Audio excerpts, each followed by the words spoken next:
My name's Casey Hook. I represent Hook Family Farms from Lake City, Arkansas. We grow corn, cotton, and soybeans on 2,300 acres, all irrigated.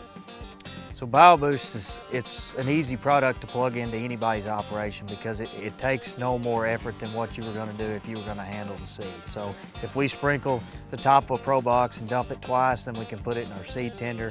We're ready to go to the field. We're not worried about mixing 10 different liquids, trying to keep it alive, anything like that. We had done some planter box trials and some different seed treatment styles. The problem we got back was pushback from seed companies and things like that they didn't want their seed over-treated. So we felt like this might be the way to go. We put it in some corn trials where we did split planters across 120 acres on corn, and then we did some block trials on some soybeans. So where we replicated the corn data, we got about 5 bushels straight across, and where we did the block data on the soybeans, we gained about 9 bushels.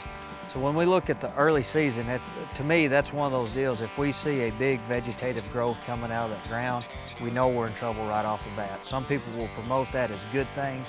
We consider that a bad omen for the rest of the year. So when we're going to get out and look at a product early in the season, we need to be digging the roots, we need to be looking at the cotyledons, we need to be looking at the actual stem diameter of that plant. So that's what, when we looked at that, we got stem diameter, we got increased root growth, and we also got thicker cotyledons, which ends up to being a big plus for us in the back end. What I have learned over the years is it's a lot harder to increase an 80 or 90 bushel soybean compared to a 50 or 60 bushel soybean. So when we start to increase 5, 10 bushels on things like this in high yield environments, then we know we've got something going.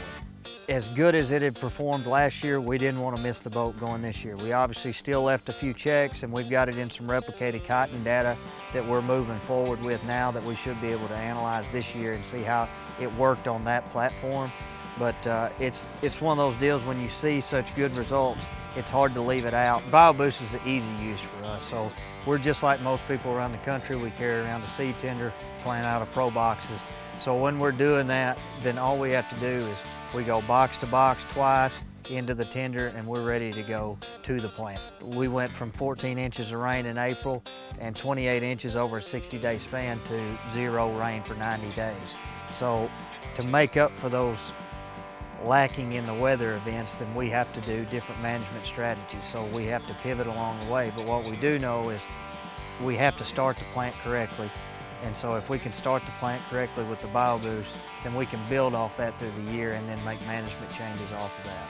One of the things that we noticed based off our tissue data and BioBoost is that the increase in the metals, so the irons and the manganese and things. So things when we got later on in the season, we got hot and dry, we didn't want to have to foliar feed as much because at that point we're putting salt on the leaf, we're just putting insult to injury. So we know that we get more uptake through the roots from iron and manganese with BioBoost, so that's a big gain for us that we could kind of plan on in the back end. We had a 14-inch rain event the very first part of April, and we had already planted some soybeans the very end of March. Very rarely do we get a forecast that calls for that much rain, and so when they put that in the forecast, then we assumed they were wrong, and in this scenario they were correct. So we were playing behind the 8 ball, and so what no one could tell me was we just took leaf samples periodically throughout the field, sent them to the lab, and lo and behold, they were still inoculated with the Bovaria. So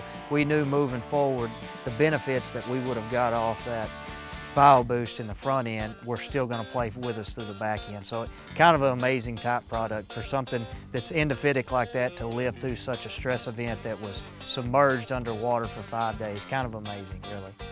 When we look at products, it has to pay consistent ROIs, right? So that's one of the major deals. When we start looking at consistency, we know it's something that we can count on. Yeah, micronutrients are so important to the plant's process of doing different things, that assimilate different things within that plant. We've always struggled with iron, and we've always struggled with consistency of moly.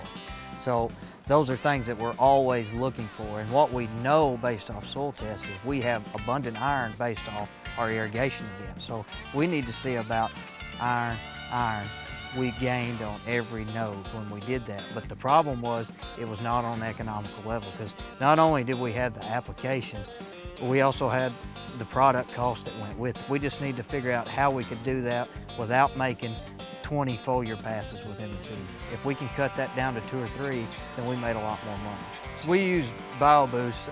I consider it an addition by subtraction process. So we use that going in that all these foliar treatments we were going to spend money on. We had already bought all these treatments. I still have some of these totes in my shed. So when we looked at that, and I said, well, we don't have the iron and manganese typically at V6 that I want. Well, when we look at a tissue now, we have closer to the levels that we covet.